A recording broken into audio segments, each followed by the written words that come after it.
If one of your parents is diabetic, your chances of getting diabetes is around 15%. And if both of them are diabetic, then your chances increases up to 50%. If you are pre-diabetic or diabetic or prone to diabetic, this video is for you. Without any medicine or regular exercises, your blood sugar level can be reduced to maybe up to 30 milligram per deciliter. You should not change your diet pattern or habits or vary the dosages of medicine administered by your doctor by following the methods recommended by us. This is actually very much important. Regular exercises are very much helpful in improving your insulin tolerance and metabolism. We use only natural methods here to reduce the blood sugar level, which are tested and proved in my case at least. The result may vary from person to person and the way you implement it. Once again, I advise you to continue the medications that you follow and the methods you follow to control your blood sugar level, and consult your doctor. These methods what we recommend you use as a supplementary method. If effective, you can consult your doctor and take his advice, and accordingly you can change the medication or whatever. Doing otherwise may have its own risk factors. To be pre-diabetic, the fasting blood sugar should have been 130 to 140. Even though the optimal level is maybe 100. Doctors will not advise you to start medication if your fasting blood sugar is less than 140. Since it is a lifestyle disease, they may advise you to control your food habits and carbohydrate intake and all. Since actually medicines will have its own side effects and complications in the long term. By following the methods recommended here, you can delay the onset of diabetes or delay the commencement of taking medicine.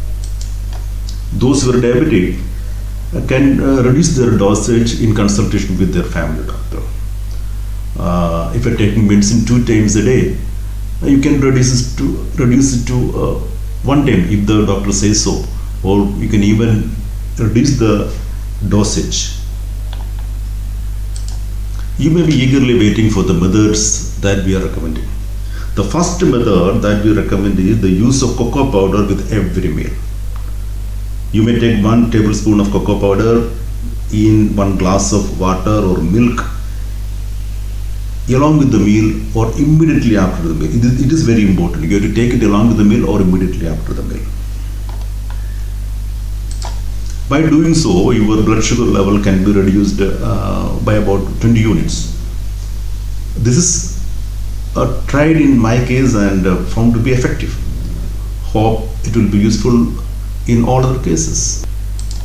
There are a number of research papers available for your reference. This explains the blood sugar lowering properties of cocoa powder. Now you can see the table here. It shows actually the cocoa powder is rich in flavonols and which improve the insulin sensitivity, and it slows down the progression type 2 diabetes. And it has anti-inflammatory properties, and it is cardiovascular benefits are also shown there. Okay. One thing that you should keep in mind is that actually the maximum intake of cocoa powder per day shall be limited to 30 to 40 gram. You may take 1 tablespoon for 3 times a day. And actually, even though it's a natural substance, excessive intake of anything can have some side effect that we may not be knowing. So it is good to take it moderately.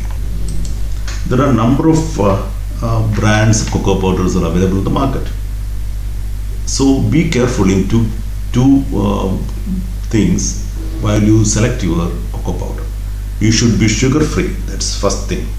Then you should be rich in main flavonols. These two things you have to keep in mind while selecting the brand of cocoa powder. I will not recommend any particular brand because it may be considered as a brand promotion or something. Therefore, I am not doing that. The second method that I recommend is the use of amla or Indian gooseberry.